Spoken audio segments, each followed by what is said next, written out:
क्या आप किसी ऐसे बिजनेस को जानते हैं जिसमें 1 रुपया इन्वेस्ट करने पर महज 5 महीने में 80 रुपये का रिटर्न मिला हो? नहीं जानते? तो हम आपको बताते हैं कि ऐसा कौन सा बिजनेस है जिसमें 1 रुपया निवेश करने पर 80 रुपये का रिटर्न मिला है। इस वक्त आप जिस प्याज को 70 से 80 रुपये प्रति किलो के रेट पर खरीद रहे हैं, उसका दाम 5 महीने पहले, जी हाँ 5 महीने पहले 19 मई को महज 1 रुपये किलो था।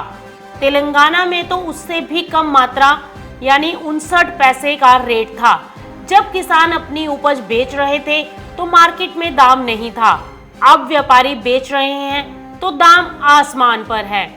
आखिर हर साल यह चमत्कार कैसे होता है? इसके पीछे आखिर कौन लोग जिम्मेदार हैं? किसान के हक और जनता की जेब पर डाका कौन डाल रहा है?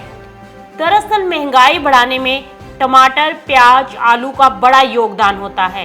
ये टॉप का इतना बड़ा रैकेट है कि वो कभी भी दाम बढ़ा देता है और आप सोचते हैं कि इसका जिम्मेदार किसान है। महंगाई बढ़ाने के लिए किसान कभी जिम्मेदार नहीं होता। दाम तो वो चढ़ाते उतारते हैं जिनके पास मोटा पैसा है और बड़े बड़े गोदाम हैं। इसलिए नौकरशाह और कुछ नेता किसानों की उपज के लिए भंडारण का पर्याप्त इंतजाम नहीं होने देते। आपको बता दें कि किसानों को सब्जियों का जो पैसा मिलता है और उसमें उपभोक्ताओं को मिलने वाले रेट में 5 से 8 गुना का अंतर होता है। प्याज का दाम बढ़ने का सिलसिला हम हर साल देखते ही हैं। इसीलिए व्यापारी समृद्ध है और किसान बेहाल। पैसा तो बिचौलिए और जमाखोर ही कमाते हैं। कोई भी सरकार इन पर रोक नहीं लगा पाई। दरअसल दाम बढ़ाने वाले ऐसे लोग होते हैं जिन्हें व्यवस्था का संरक्षण हासिल होता है, इसीलिए कोई उन पर कार्रवाई नहीं कर सकता। अगर शहर में आपको कोई कृषि उत्पाद महंगा मिल रहा है तो इसका मतलब ये कतई नहीं है कि किसान कमाई कर रहा है, बल्कि इसका मतलब ये है कि भंडारण और सप्लाई चेन की गड़बड़ियों की वजह से बिचौलिए बेहिसाब मुनाफा कमा रहा है। आपको बताते हैं कि 5 महीने पहले अलग अलग मंडियों में क्या दाम देखने को मिल रहा था। दरअसल तेलंगाना की सदाशिवपेटी मंडी में 19 मई को प्याज का न्यूनतम रेट 59 पैसे प्रति किलो था। वहीं महाराष्ट्र की लोनन मंडी में 19 मई को इसका न्यूनतम रेट 1 रुपये और अधिकतम 6 रुपये 51 पैसे किलो था। महाराष्ट्र की धुले मंडी में 5 मई को लाल प्याज का न्यूनतम दाम 150 रुपये प्रति क्विंटल था। महाराष्ट्र की धुले मंडी में ही 9 और 13 मई को प्याज 100 रुपये प्रति क्विंटल यानी 1 रुपये किलो बिका। महाराष्ट्र की नासिक मंडी में 12 मई को प्याज का न्यूनतम भाव 350 और 14 मई को 351 रुपये प्रति क्विंटल था।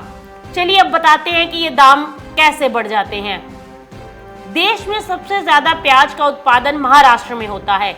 ये ऐसी फसल है जिसकी जमकर जमाखोरी होती है। प्याज के व्यापारी किसानों से अधिकतम 10 से 12 रुपए किलो के रेट पर पूरे खेत का सौदा कर लेते हैं। वो कई बार किसानों को ही रखरखाव की भी जिम्मेदारी दे देते हैं। इसके बाद नासिक से लेकर दिल्ली तक छोटे छोटे शहरों में इसकी जमाखोरी करके दाम बढ़ा दिया जाता है। किसान को फसल तैयार होते ही बेचने पड़ जाती है, क्योंकि जिस कर्ज को लेकर उसने फसल उगाई होती है उसे वापस देने की चिंता रहती है। इसलिए मांग और सप्लाई में अंतर का असली फायदा व्यापारी उठाते हैं।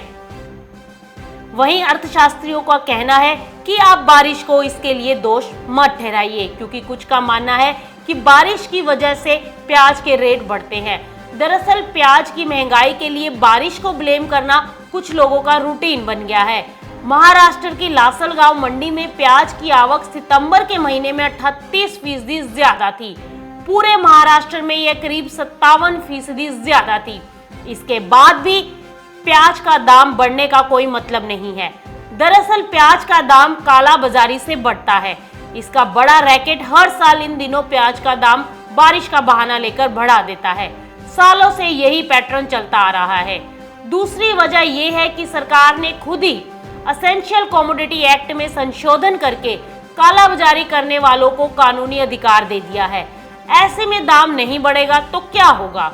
जब दाम आसमान पर पहुंच गया तब सरकार ने आखिरकार प्याज रखने की लिमिट तय की।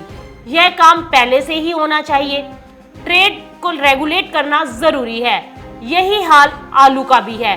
गोदाम भरे हैं और दाम बढ़ रहा है। चलिए अब आपको बताते हैं कि प्याज को लेकर सरकार ने क्या किया।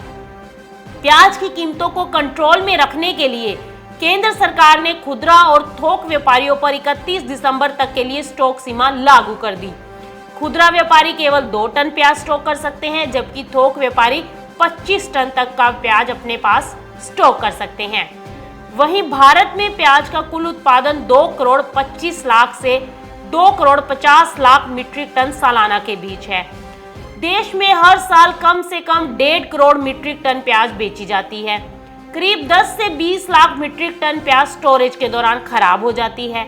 2019 में तो 32,000 मीट्रिक टन प्याज सड़ गई थी। औसतन 35 लाख मीट्रिक टन प्याज एक्सपोर्ट की जाती है। National horticulture research and development foundation के आंकड़ों के मुताबिक साल 2018-19 में 2 करोड़ 28 लाख 19,000 मीट्रिक टन प्याज पैदा हुई। महाराष्ट्र, मध्य प्रदेश, कर्नाटक, बिहार, गुजरात और राजस्थान इसके कई बड़े उत्पादक प्रदेश हैं। बहरहाल प्याज की कीमतों में जो उछाल देखने को मिल रहा है, उसका सीधा फायदा व्यापारियों को और जमाखोरों को मिल रहा है, जबकि किसान के हाथ कुछ नहीं लग रहा। Bureau report, market times TV.